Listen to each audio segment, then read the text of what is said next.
বর্ষার মেঘ কেটে গেছে। টেরেসে গ্রামের বাড়ি থেকে আনা ধান শুকাচ্ছিলাম দুপুরবেলা। ছেলে ঘুম থেকে উঠে এসে পাশে বসল। দুজনে হাত দিয়ে ধান নাড়াচ্ছিলাম যাতে ভালো করে শুকায়। সোনালি ধানের গন্ধে চারপাশ ভরে উঠেছিল। ছেলে ধান নিয়ে খেলা করছিল, মাঝে মাঝে হাতে নিয়ে উঁচু করে ফেলছিল। সূর্যের আলো ধানের রং যেন আরও সোনালি দেখাচ্ছিল। আমি ব্যস্ত ছিলাম কাজে, তাই মনোযোগ দিচ্ছিলাম না তার দিকে। ছেলে হঠাৎ আমার হাতের উপর হাত রাখল। আমি চমকে তাকালাম। সে একদৃষ্টে আমার দিকে তাকিয়ে এই কথাগুলো বলল। ধানের গন্ধে আমার চোখ ভারী হয়ে এল। এ কেমন কথা সে বলছে? নিজের মাকে বিয়ে করতে চায়? রক্তের সম্পর্ককে এভাবে দেখে?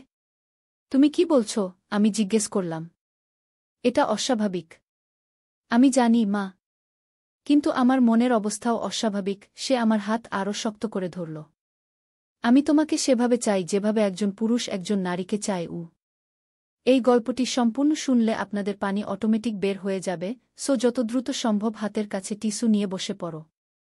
বিছানার চাদর যেন নষ্ট না হয় সেটা সম্পূর্ণ খেয়াল রাখার অনুরোধ জানিয়ে গল্পটি এখন শুরু করব। তার আগে সর্বশেষ অনুরোধ, দয়া করে এমন পানি বের করার গল্প নিয়মিত শুনতে আমাদের চ্যানেলটি সকলেই সাবস্ক্রাইব করুন। ধন্যবাদ।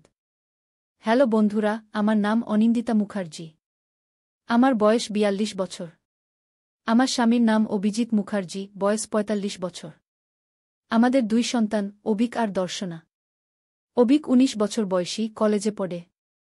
দর্শনা ১২ বছর বয়সী, স্কুলে যায়। আমরা থাকি কলকাতার সল্টলেকে। একটা বড় ফ্ল্যাটে আমরা ৪ জন। আমার স্বামী একটা বড় কোম্পানিতে ম্যানেজারের কাজ করেন। আমি একটা কলেজে বাংলা সাহিত্যের অধ্যাপিকা। গত মাসের কথা। একদিন কলেজ থেকে ফিরে দেখি আমাদের সামনের ফ্ল্যাটে নতুন প্রতিবেশী এসেছে। ওদের সাথে দেখা করতে গেলাম।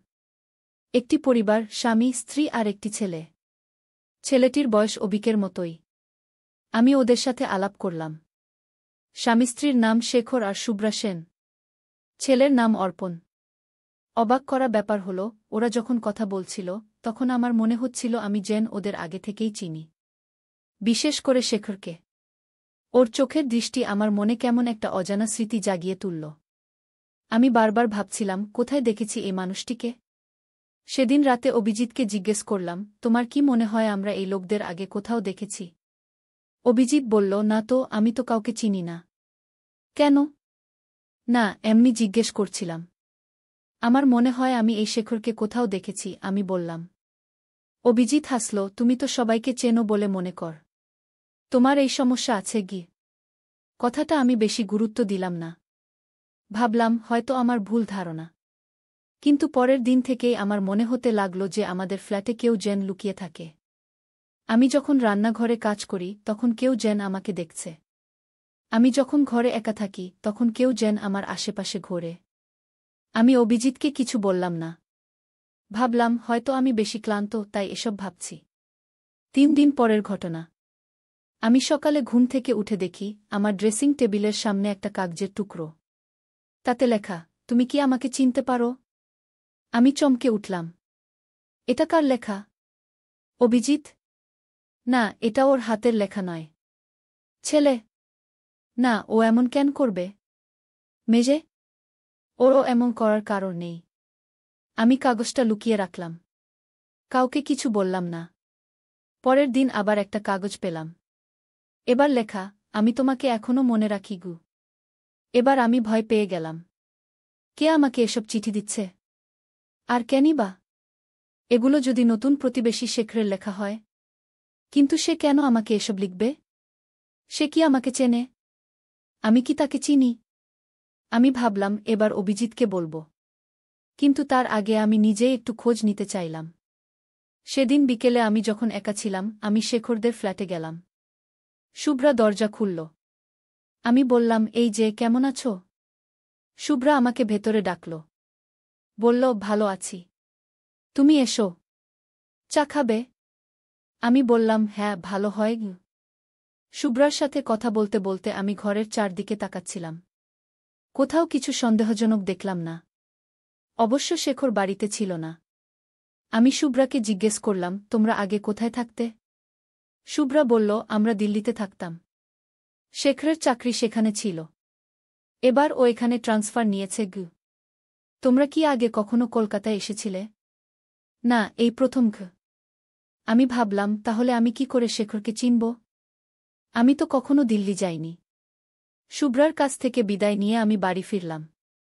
কিন্তু আমার মনে প্রশ্ন রয়ে গেল। সেদিন রাতে যখন সবাই ঘুমিয়ে পড়েছে আমি আমার পুরনো অ্যালবাম দেখছিলাম। হঠাৎ আমি একটা ছবি দেখে থমকে গেলাম। ছবিটা আমার কলেজ জীবনের। আমি আর আমার বন্ধুরা একসাথে দাঁড়িয়ে আছি। কিন্তু ছবির একপাশে পিছনে একটি ছেলে দাঁড়িয়ে। সে আমাদের দিকে তাকিয়ে আছে। আমি ভালো করে তাকালাম। হ্যাঁ, এ তো শেখর। অবিকল শেখর। তবে সেই সময়ে ও ছিল অনেক ছোট, হয়তো ২০-২২ বছর বয়সী। আমি আবার ভালো করে ছবিটা দেখলাম। আমার পিছনে দাঁড়ানো ছেলেটি শেখর ছাড়া আর কেউ নয়। তবে কি শেখর আমাকে চেনে? আমার কলেজে পড়ত? নাকি আমাদের কলেজে আসত? কিন্তু আমি তো তাকে চিনি না। আমি ছবিটা লুকিয়ে রাখলাম। আমার বুকের ভেতর ধুকপুক করছিল। পরের দিন আবার একটা চিঠি পেলাম, আমি তোমার ঘরে আসতে পারি। তুমি কি আমাকে অনুমতি দেবে? এবার আমি প্রচণ্ড ভয় পেলাম। কে এই ব্যক্তি যে আমাকে এসব চিঠি লিখছে? এবং সে আমার ঘরে আসার কথা বলছে কেন? এটা কি শেখরের চিঠি? সে কি আমাকে অনুসরণ করছে? সেদিন বিকেলে আমি অভিজিৎকে সব কথা বললাম। সে প্রথমে বিশ্বাস করল না। কিন্তু আমি যখন ওকে চিঠিগুলো দেখালাম তখন ও চিন্তিত হয়ে পড়ল। এগুলো কে লিখছে? অভিজিৎ জিজ্ঞেস করল। আমার সন্দেহ এটা হয়তো শেখরের লেখা, আমি বললাম। শেখর? নতুন প্রতিবেশী? কেন সে তোমাকে চিঠি লিখবে? আমি অভিজিৎকে সেই ছবির কথা বললাম। হতে পারে সে তোমার কলেজের কেউ। এখন তোমাকে চিনতে পেরেছে। কিন্তু এভাবে চিঠি লেখার মানে কি? সোজাসুজি তোমার সাথে কথা বলতে পারে না? আমি বললাম, আমি জানি না। কিন্তু এটা আমাকে ভয় দেখাচ্ছে গি। অভিজিৎ বলল, ঠিক আছে, কাল সকালে আমি শেখরের সাথে কথা বলবো। সেদিন রাতে আমি ঘুমাতে পারছিলাম না। একবার মনে হচ্ছিল আমার ঘরে কেউ আছে। কেউ আমাকে দেখছে। কেউ আমার শ্বাস শুনছে। রাত ৩:৩০টায় আমি ঘুম থেকে জেগে উঠলাম। বাথরুমে যাবার জন্য উঠলাম। ফিরে এসে দেখি আমার বালিশের পাশে আবার একটা চিঠি, আমি তোমার ঘরে ঢুকেছি। তুমি ঘুমের মধ্যে খুব সুন্দর দেখাচ্ছিল। আমি চিৎকার করে উঠলাম। অভিজিৎ ধরমট করে উঠে পড়ল। কি হয়েছে? সে জিজ্ঞেস করল। আমি কাঁপতে কাঁপতে চিঠিটা দেখালাম। অভিজিৎ চিঠিটা পড়ে মুহূর্তে উঠে দাঁড়াল। সে বাড়ির সব দিকে খুঁজে দেখল কেউ আছে কিনা। কেউ নেই। সে ছেলে মেয়েদের ঘরে গেল। ওরা ঘুমাচ্ছিল। আমি পুলিশে ফোন করছি, অভিজিৎ বলল। কিন্তু আমি বললাম, না, আগে শেখরের সাথে কথা বলো। যদি ওই হয় তাহলে ওকে সতর্ক করে দাও। যদি না হয় তাহলে সাবধান হওয়া যাবে। পরের দিন সকালে অভিজিৎ শেখরের ঘরে গেল। কিন্তু শেখর নাকি সকাল সকাল অফিসে চলে গেছে। অভিজিৎ শুভ্রার সাথে কথা বলল। মাঝপথে ফোন আসায় ও চলে এলো। কি হলো? আমি জিজ্ঞেস করলাম। শেখর অফিসে গেছে। শুভ্রার সাথে কথা হলো। ওর স্বামীর নাম শেখর চক্রবর্তী, আমাদের প্রতিবেশী। তোমার কলেজের যে ছবিতে যে ছেলেকে দেখেছ তার নাম কি জানো? আমি মাথা নাড়লাম। না, আমি ওকে চিনি না ঘি। তাহলে তুমি এত নিশ্চিত কি করে যে ওই ছেলেটা আর আমাদের প্রতিবেশী একই ব্যক্তি?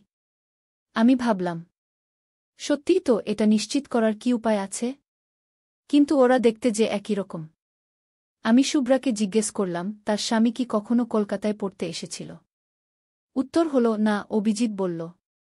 তাহলে? আমি জিজ্ঞেস করলাম। তাহলে হয় তুমি ভুল দেখেছ, নয়তো আমাদের প্রতিবেশী ওই ব্যক্তি নয়। যাই হোক, আমরা এখন পুলিশে খবর দেব। পুলিশ এলো। আমরা সব কথা বললাম। তারা বাড়ি খুঁজে দেখল। কিছু পেল না। তারা আমাদের সতর্ক থাকতে বলল এবং যে কোনো অস্বাভাবিক ঘটনা দেখলে জানাতে বলল। সেই রাতে অভিজিৎ অফিসে থাকতে হলো বলে আমি আর ছেলেমেয়েরা বাড়িতে একা ছিলাম। আমরা একসাথে খাবার খেয়ে টিভি দেখছিলাম। অভিক হঠাৎ বলল, মা, আমার ঘরে একটা কাগজ পেয়েছি।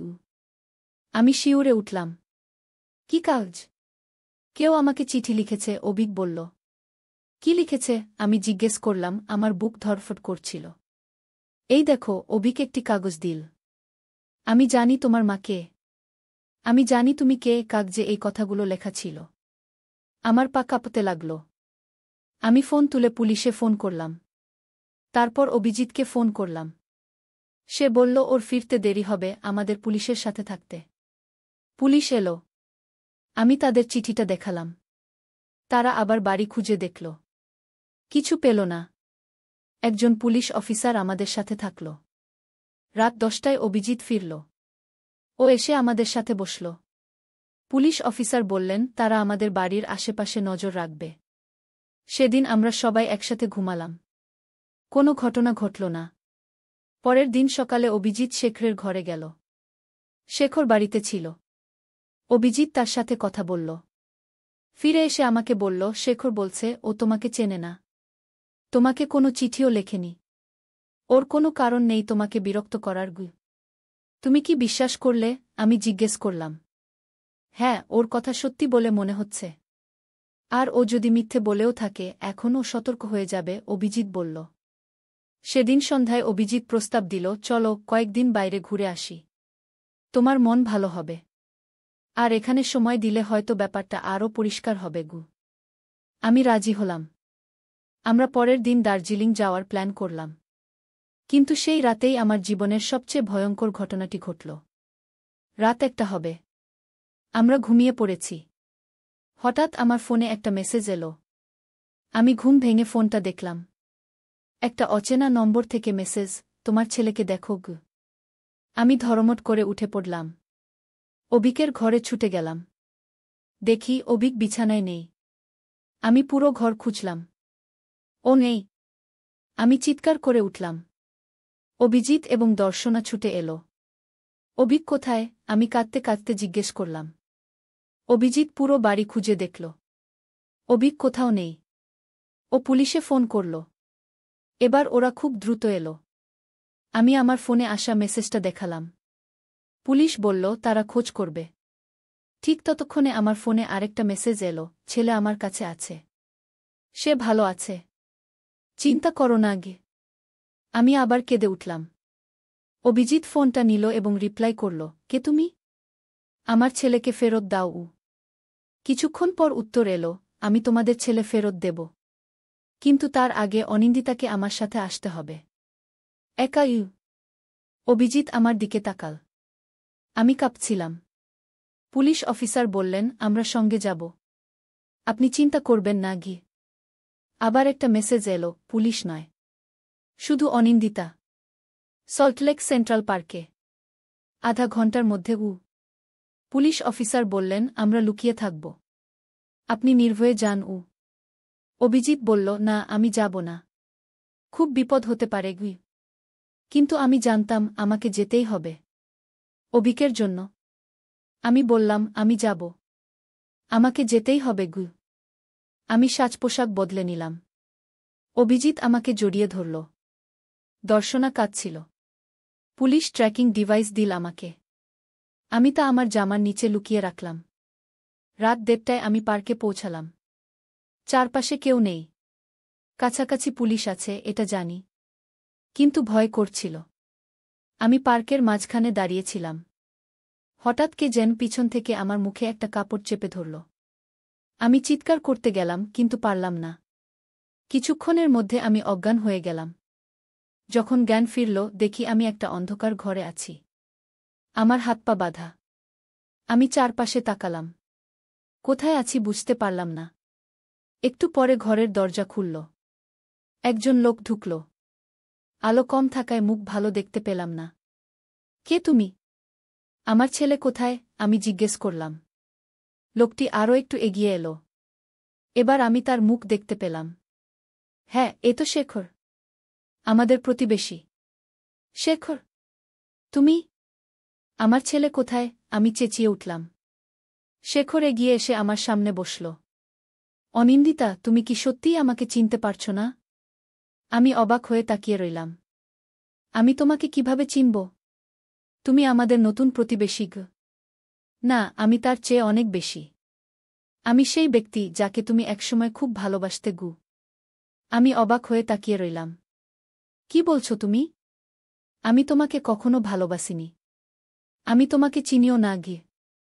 শেখর একটা ফটো দেখালো আমাকে। সেই ফটো আমি আর একজন ছেলে পাশাপাশি দাঁড়িয়ে আছি। ছেলেটির মুখ শেখরের মতোই। এটা কি? আমি এই ছেলেকে চিনি না, আমি বললাম। এটা আমি, অর্জুন। তোমার প্রথম প্রেমিক। আমি অবাক হয়ে তাকিয়ে রইলাম। আমার কখনো অর্জুন নামে কোনো প্রেমিক ছিল না। আমি অর্জুন দাশগুপ্ত। আমরা একই কলেজে পড়তাম। তুমি আমাকে খুব ভালোবাসতে। আমরাও ভালোবাসতাম। আমরা বিয়ে করার প্রতিশ্রুতিও দিয়েছিলাম একে অন্যকে। আমি মাথা নাড়লাম।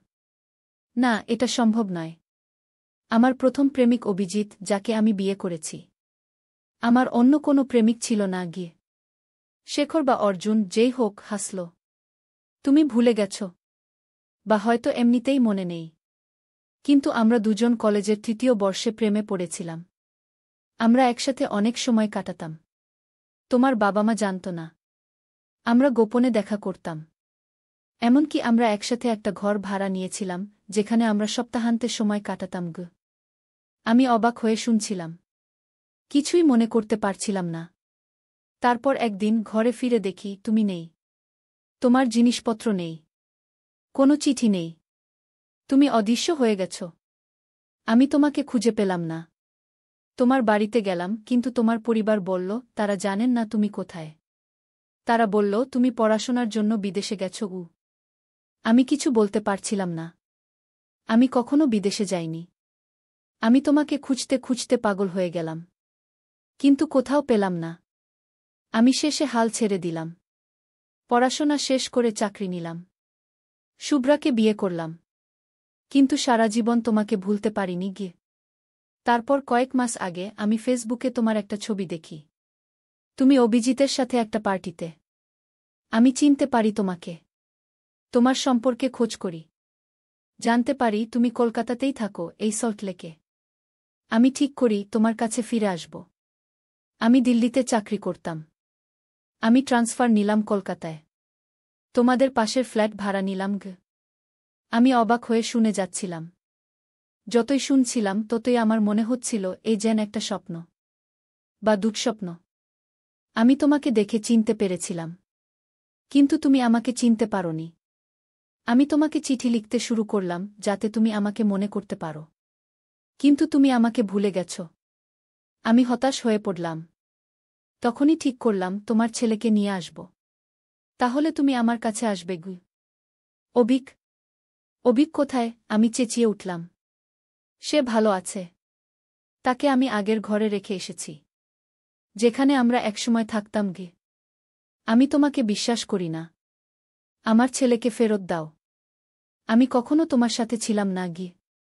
শেখর বা অর্জুন আবার একটা ফটো দেখালো। এবার আমি আর সেই ছেলে একটা ঘরে দাঁড়িয়ে আছি। আমাদের দুজনের হাসি মুখ। এটা কোথায় পেলে? আমি জিজ্ঞেস করলাম। এটা আমাদের ঘরে তোলা ছবি। আমরা ঢাকেশ্বরীতে থাকতাম। একটা ছোট ফ্ল্যাট ভাড়া নিয়েছিলাম। আমরা সেখানে প্রায় দেখা করতাম। আমি মাথা নাড়লাম। না, এটা সম্ভব নয়। এটা জাল ছবি হবে। আরও এক ডজন ছবি আছে আমার কাছে। তোমার আর আমার। আমাদের গোপন সম্পর্কের সাক্ষী। আমি কি বলবো বুঝতে পারছিলাম না। এসব কি ঘটছে? আমি কি সত্যি এই লোকটাকে চিনতাম? আমি কি সত্যি এর সাথে একটা সম্পর্কে ছিলাম? আমি কেন কিছুই মনে করতে পারছি না? আমার কথা বিশ্বাস না হলে আমি তোমাকে সেই ঘরে নিয়ে যাব, যেখানে আমরা থাকতাম, যেখানে এখন তোমার ছেলে আছে। হ্যাঁ, আমাকে নিয়ে চলো। আমি দেখতে চাই আমার ছেলে ঠিক আছে কিনা, আমি বললাম। শেখর আমার হাত পা খুলে দিল। আমাকে একটা গাড়িতে তুলল। আমরা কিছুক্ষণ যাত্রা করলাম। গাড়ি থেকে আমি দেখলাম আমরা ঢাকেশ্বরীর দিকে যাচ্ছি। কিছুক্ষণ পর গাড়ি একটা অ্যাপার্টমেন্টের সামনে থামল। ঢাকেশ্বরীর একটা পুরনো বিল্ডিং। আমরা ভেতরে ঢুকলাম। শেখর আমাকে তৃতীয় তলায় নিয়ে গেল। সে একটা চাবি দিয়ে দরজা খুলল। ঘরে ঢুকেই আমি দেখলাম অভিক বিছানায় শুয়ে আছে। আমি ছুটে গেলাম ওর কাছে। অভিক, আমার বাবা। তুমি ঠিক আছো তো? অভিক আমাকে দেখে উঠে বসল। মা, তুমি এসেছ? আমি অভিককে জড়িয়ে ধরলাম। হ্যাঁ, আমি এসেছি। তুমি ঠিক আছো তো? তোমার কোনো ক্ষতি হয়নি তো? অবিক মাথা নাড়ল। না, আমি ঠিক আছি। উনি আমাকে কোনো ক্ষতি করেননি। আমাকে ভালো খাবার দিয়েছেন, টিভি দেখতে দিয়েছেন গু। আমি শেখরের দিকে তাকালাম। আমার ছেলেকে নিয়ে যেতে দাও। শেখর দরজার কাছে দাঁড়িয়েছিল। সে বলল, না, তোমাদের দুজনকেই এখানে থাকতে হবে। যতক্ষণ না তুমি সব মনে করতে পারো গু। আমি কখনো তোমার সাথে ছিলাম না। এই ছবিগুলো জাল। আমি কখনো এই ঘরে আসিনি গু। তাহলে দেখো। শেখর একটা আলমারি খুলল। সেখান থেকে একটা বাক্স বের করল। সে বাক্স খুলে ডজন ডজন ছবি বের করল। এগুলো সব আমাদের একসাথে তোলা ছবি। আমরা এখানে থাকতাম। আমরা একে অপরকে ভালোবাসতাম গে। আমি ছবিগুলো দেখলাম। সবগুলোতেই আমি আর সেই ছেলে। হ্যাঁ, সে ছেলেটি দেখতে শেখরের মতোই। আমরা হাসছি, কথা বলছি, একসাথে খাচ্ছি, টিভি দেখছি। এগুলো কি সত্যি? নাকি এগুলো সব ফটোশপ করা? আমি ঘরটা দেখলাম। মনে হচ্ছিল যেন আমি আগেও এখানে এসেছি। কিন্তু কবে? কিভাবে? শেখর আরও কিছু জিনিস দেখাল। আমার পুরনো চিঠি। আমার হাতের লেখা। আমার নামে রেজিস্টার করা সিম কার্ড। আমাদের দুজনের নামে একটা জয়েন্ট ব্যাংক অ্যাকাউন্ট। আমি সব কিছু দেখছিলাম, কিন্তু কিছুই মনে করতে পারছিলাম না। আমার মাথা ঘুরছিল। আমি কি সত্যিই এমন একটা জীবন থেকে পালিয়ে এসেছি? আমি কি সত্যিই এই লোকটাকে একসময় ভালোবাসতাম? আমি কি সত্যিই সবকিছু ভুলে গেছি? ঠিক সেই সময় ঘরের দরজায় জোরে জোরে আওয়াজ হল। পুলিশ! দরজা খুলুন! শেখর চমকে উঠল। তারা কিভাবে জানল? আমি আমার জামার নিচে লুকানো ট্র্যাকিং ডিভাইসের দিকে তাকালাম। পুলিশ সারাক্ষণ আমাদের অনুসরণ করছিল। শেখর দরজার দিকে তাকাল। তার হাতে হঠাৎ একটা ছুরি দেখতে পেলাম। তুমি আমাকে ছাড়বে না, অনিন্দিতা? তুমি আবার আমাকে ছেড়ে চলে যাবে না গি? সে আমার দিকে এগিয়ে আসতে লাগল। আমি অভিককে জড়িয়ে ধরে পিছিয়ে গেলাম। শেখর, অর্জুন, যেই হও, ছুরিটা নামাও। আমাদের কথা বলতে দাও। আর কথা নয়। আমি আর কথা শুনতে চাই না। আমি তোমাকে ছাড়ব না। পুলিশ দরজায় ধাক্কা দিচ্ছিল। শেখর আমার দিকে ছুটে এল। আমি অভিককে সরিয়ে দিলাম। শেখরের ছুরি আমার হাতে লাগল। আমি চিৎকার করে উঠলাম। ঠিক সেই মুহূর্তে পুলিশ দরজা ভেঙে ঢুকল। শেখরকে ধরে ফেলা হল। আমাকে এবং অভিককে হাসপাতালে নিয়ে যাওয়া হল। আমার হাতে হালকা আঘাত লেগেছিল। ডাক্তার ব্যান্ডেজ বেঁধে দিলেন। পুলিশ অফিসার আমার কাছে এলেন। আপনার স্বামী অপেক্ষা করছেন। আমরা এই ব্যক্তিকে গ্রেপ্তার করেছি। সে অনেক অপরাধ করেছে, অপহরণ, হুমকি দেওয়া, আক্রমণ করা গু। ওকে, আমি জিজ্ঞেস করলাম। ও কি সত্যিই আমার পুরনো প্রেমিক? আমি কি সত্যিই ওকে চিনতাম? পুলিশ অফিসার বললেন, আমরা তার সম্পর্কে তদন্ত করছি। আমরা যতটুকু জানি তার আসল নাম অর্জুন দাশগুপ্ত। মানসিক রোগী।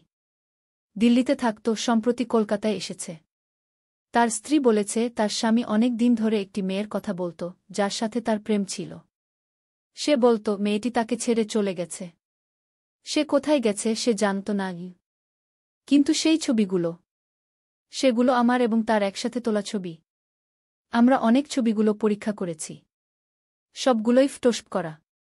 অত্যন্ত দক্ষতার সাথে সম্পাদিত, কিন্তু তবুও জাল। সে আপনার একটা ছবি নিয়ে তার সাথে মন্টাজ করেছে গিউ। আর সেই ঘর, আমার নামে সিম কার্ড, আমাদের জয়েন্ট অ্যাকাউন্ট, সবই জাল। সে আপনার জীবনে ঢুকতে চেয়েছিল। সে আপনাকে ভয় দেখিয়ে তার জাল কথায় বিশ্বাস করাতে চেয়েছিল। আমি ধীরে ধীরে মাথা নাড়লাম। কিন্তু আমার মনে হচ্ছিল যেন আমি সেই ঘর চিনি। যেন আমি আগেও সেখানে গিয়েছি গু। ডাক্তার বলেছেন এটা ফ্যালস মেমোরি সিন্ড্রোম হতে পারে। যখন কেউ আপনাকে এত জোর দিয়ে বলে যে আপনি কিছু একটা করেছেন, আপনি ধীরে ধীরে বিশ্বাস করতে শুরু করেন যে আপনি সত্যিই তা করেছেন। আমাদের সাইকিয়াট্রিস্ট আপনাকে সাহায্য করবেন গু। আমি আর কিছু বলতে পারলাম না। আমার মন থেকে একটা বোঝা নেমে গেল। আমি কোনো অতীত জীবন থেকে পালাইনি। আমি কোনো অতীত প্রেমিককে ভুলে যাইনি। আমার জীবন যেমন ছিল তেমনই আছে। পুলিশ ফিরে যাওয়ার পর অভিজিৎ এবং দর্শনা ভেতরে এলো। আমরা একে অন্যকে জড়িয়ে ধরলাম। আমার চোখ থেকে অঝরে জল পড়ছিল। আমরা বাড়ি যাই, অভিজিৎ বলল। হ্যাঁ, চলো বাড়ি যাই, আমি বললাম। আমাদের নিজের বাড়ি। পরের দিন পুলিশ আরও তথ্য নিয়ে এলো। অর্জুন দাশগুপ্ত ওরফে শেখর চক্রবর্তী নামের এই ব্যক্তি একজন মানসিক রোগী, যে তার জীবনের একটা বড় অংশ মানসিক হাসপাতালে কাটিয়েছে। সে একজন ডেঞ্জারাস সাইকোপ্যাথ। দিল্লিতে তার কোনো চাকরি ছিল না। সে অনেক দিন থেকেই বেকার। শুভ্রা তার স্ত্রী নয়, বোন। অর্পণ তার ছেলে নয়, ভাগ্নে।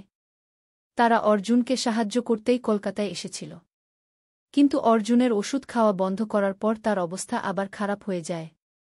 সে ফেসবুকে আমার ছবি দেখে মনে মনে একটা কাহিনী গড়ে তোলে যে আমি তার পুরনো প্রেমিকা, যে তাকে ছেড়ে চলে গেছে।